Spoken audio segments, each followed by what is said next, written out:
سلام و عرض ادب خدمت همه عزیزان. درآمد سوم که به نام کرشمه هست. کرشمه کلا هم توی جزو درآمد محسوب میشه، هم یه قطعه ضربی شکل هست که ضربی شکل به صورت 2/4 و 3/4 هست که وزن این کرشمه یا ریتم این کرشمه 3/4 محسوب میشه. سولفژش هست فا سول لا سی لا سی لا لا سول لا سول لا سی لا دو سی لا لا سی لا سول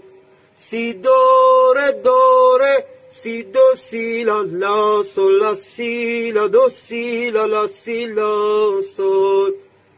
سی لا سی لا سی دو ره سی دو سی لا لا سول سی دو دو سی لا سی دو سی لا لا سول لا سی لا دو سی لا لا سی لا سول سی لا سی لا سی دو ره دو ره دو دو ره دو ره دو ره دو ره می ره دو ره سی دو دو دو دو سی دو ره دو سی لا سول لا سول سی لا سی دو ره سی دو سی لا لا سول سی دو دو سی لا سی دو سی لا لا سول لا سی لا دو سی لا لا سی لا سول دو سی سی دو لا لا سی سول سول لا فا فا سول. به نظر من 2 بار باید این ادا بشه، چون هست یا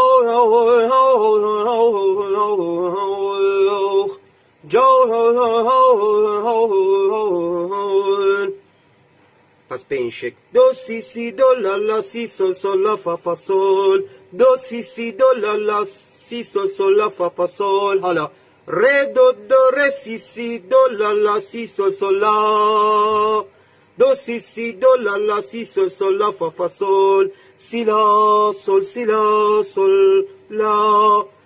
فا فا فا سول لا سول فا سول لا فا سول سول دو سول. تو 2 تا درآمد اول و دوم هست فا فا سول لا سول فا سول لا یا هوخ دو همان هوخ، این هست یا هوخ جا هون همان هوخ